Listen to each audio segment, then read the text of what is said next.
That Dave's a funny man. I kind of wish all the oil and gas that we have in Alberta was used to heat this room. So my name is Judy Winter. Some people call me the cowbell lady. I've been involved in the Synergy movement since it began. In fact, I guess we were practicing collaboration and communication with the Butte Action Committee without even being aware of it. Just seemed the right way to do things. Now, agriculture has been my life. I was raised on a farm. I still own some cows and some land. I'm mostly retired. Sometimes I'm just tired. And I still like to be involved and especially like to help out with calving time and as a gopher now and again. I have a Bachelor of Education from the U of A. I taught in Calgary and Edmonton before moving to Caroline, raising 4 children, many cows and calves. I was a substitute teacher for too many years to count, as well as being a tutor. But my claim to fame is my wonderful grandchildren, all 10 of them, and pictures provided on request. And that is why fresh water is so important to me. They are the next generations. Now, our Earth is called the Little Blue Planet because it's little and 75% covered with water. I'm not sure who measured, but apparently 97% of the water is saline. Of the remaining 3%, 2% is found in the Antarctic. 1/2 of the last 1% is tied up in other glaciers around the world, and that leaves 1/2 of 1% of all the water in the world for all the creatures of the world and all their myriad activities. This precious fresh water is constantly in motion, evaporating, precipitating, percolating into the ground or out of the ground, or flowing over the earth. This is the water cycle. One gentleman told me that the drinking water of today was dinosaur pee 1 million years ago. I realize the significance of the continuity, but I'm not sure I needed to know that. We all need water, no question about it. Some activities require significantly more fresh water than others, and agriculture is the prime example.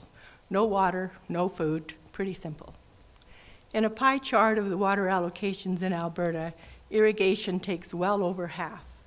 As well, large allocations go to intensive livestock operations and other food-producing businesses.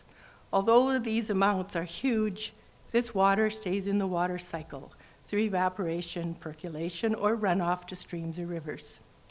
There are some questionable agricultural practices by some members of the agricultural community. I'm sorry to say that. Like destroying wetlands, spreading animal waste too close to water bodies, and problems with chemicals like fertilizers, pesticides, herbicides, fungicides not being applied properly to mitigate runoff or other contamination. But I think these producers are in the minority, and they are learning or they're retiring. Good stewards of the land make a point of helping these folks do it right next time. The farmers I know can't afford to purchase these expensive chemicals and let them wash away, and they realize the value of keeping our fresh water in a healthy state. Now, oil and gas allocations are a tiny sliver of the pie, less than 2%. This water is primarily used for water flooding, a practice of repressuring an oil formation so more oil will flow to the wellbore.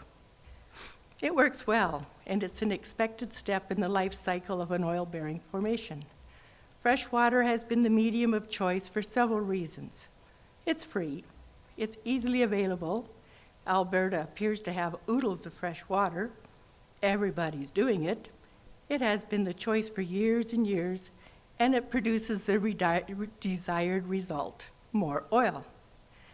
There's a downside, and that is that this tiny sliver of water, once used in an oil formation, must be removed from the water cycle forever, as it is contaminated and cannot be allowed to mingle with fresh water. Well, it's not the percentage, but the accumulation of the slivers that really got my attention. On an ESRD website, I found a graph of water allocations from 1972 to 2012. I must clarify that just because the water is allocated does not mean it is used. Usually it's not, but there's no chart of actual water use. There may be charts from water flooding which started in the 1950s or 60s, but I did not find them. So bear in mind this chart is only for 40 years. So we need a few terms first.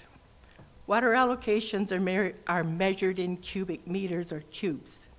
A cube of water is equivalent to 1,000 liters, 1,000 little liter water bottles, or 220 gallons. The generally accepted water use for a family of 4 in Canada or the US is 1 cube a day, depending upon how many showers the teenagers have. And in many third world countries, it's just liters per family per day. This chart that I looked at is measured in millions of cubes per year.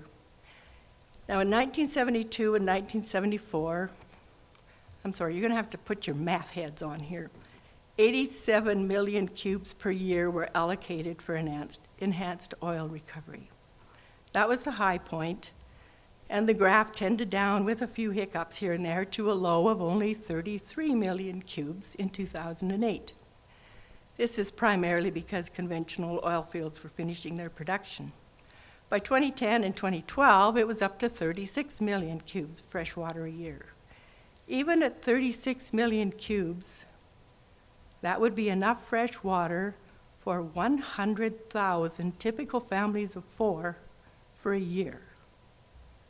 Because this practice accumulates water volumes, I decided to add up all 40 years.